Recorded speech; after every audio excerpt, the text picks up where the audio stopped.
खात्री आमचे ऑफिसचे अधिकारी करणार आहेत की ते सोर्स काय होणार आहे. त्याचे कायदेशीर त्यांच्या बंधन करायचं जनरली ऑफलाईन लिहून देऊन मोकळा होतो. मी इंटरव्ह्यू करतो. काय झालं आहे की मूलभूत प्रश्न आपला असा होता की जर नागरी सुविधा पुरेशी उपलब्ध नसेल तर आपण परवानगीच का देतो. अगदी योग्य आहे आपला म्हणणं आणि मी आपल्या मताशी 100% सहमत आहे. But the problem in Pune और प्रॉब्लेम इन बँगलोर इज मूलभूत सोयी सुविधाच्या विकासाची गती आणि फ्लॅट्सची डिमांड यामध्ये खूप ग्रॉस मिसमॅच आहे. सरसकट नियोजन प्राधिकरण म्हणून PMRD किंवा PMC PCMCने जर हा निर्णय घेतला की आम्ही अजिबात बिल्डिंग परमिशनच देणार नाही याच्या पुढे, then it will lead to an artificial scarcity in availability of the flats.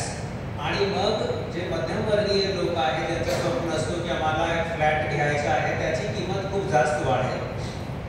Unfortunately it's a vicious cycle. एक मध्यम मार्ग म्हणून जे नियोजन प्राधिकरण आहे ज्यांच्यावर हा दायित्व असतो की मूलभूत सोयी सुविधाची उपलब्धतेची खात्री केल्यानंतरच त्यांनी हा प्लॅन सँक्शन केला पाहिजे. त्या मिसमॅचला बायपास करण्यासाठी कार्यपद्धती तयार झाली आणि बिल्डर्सने हा ॲफिडेव्हिट देण्याची सुरुवात केली की आम्ही आमच्या ॲफिडेव्हिटच्या आधारावर हा आमचा दायित्व आहे, पाणी आम्ही उपलब्ध करून देणार.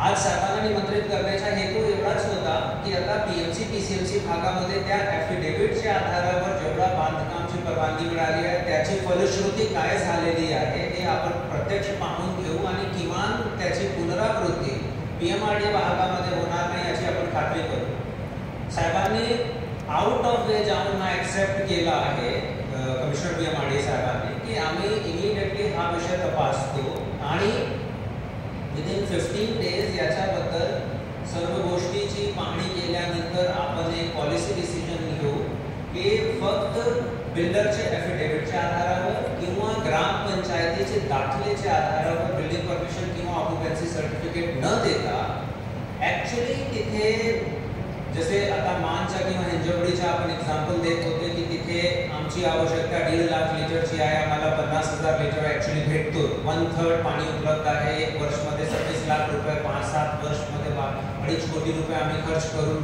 अजून आम्हाला सुरळीत पाणी भेटत नाही. So what we are deciding की जे पाण्याचा सोर्स आहे त्याची क्षमता किती आहे, त्याच्यावर ऑलरेडी अवलंबून लोक किती आहेत, ही नवीन वसाहत आल्यानंतर एकूण फ्लॅटची संख्या, रहिवाशांची संख्या, त्यांच्या पुढील 5 वर्षासाठी पाण्याची गरज आणि जर ती गरज त्या सोर्सतून भागत असेल तर उत्तम, अन्यथा पर्यायी सोर्स काय आहे. आणि त्याच्यासाठी मी रिक्वेस्टही केला PMRD कमिशनर साहेबांना की त्यांच्या लेवलवर इरिगेशन डिपार्टमेंट, महाराष्ट्र जीवन प्राधिकरण यांची बैठक घेणे.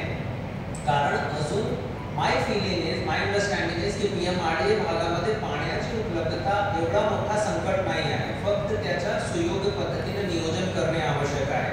परिस्थिती एवढी भयावह नाही आहे जेवढी आपली कॉर्पोरेशन एरियामध्ये जसं झालेलं आहे. So this is the right time. जर आपण त्याच्यासाठी काही प्लॅन करू शकलो तर खूप उत्तम होईल. आय हॅव ऑल्सो रिक्वेस्टेड हिम की पुढील 15 दिवसात याचा एक प्लॅन करून आवश्यकतेप्रमाणे आपण स्टेट गव्हर्नमेंटकडे जाऊ आणि या वसाहतींसाठी, या एरियासाठी शक्य असेल तर इरिगेशनचे निकषमध्ये बसत असेल तर आपण पाणी आरक्षित करू. So it's all going to be policy decision ज्यामध्ये थोडासा वेळ लागेल आणि आपण आपली जी भावना आपण व्यक्त करत आहे त्याच्याशी आम्ही सहमत आहोत आणि त्या सहमती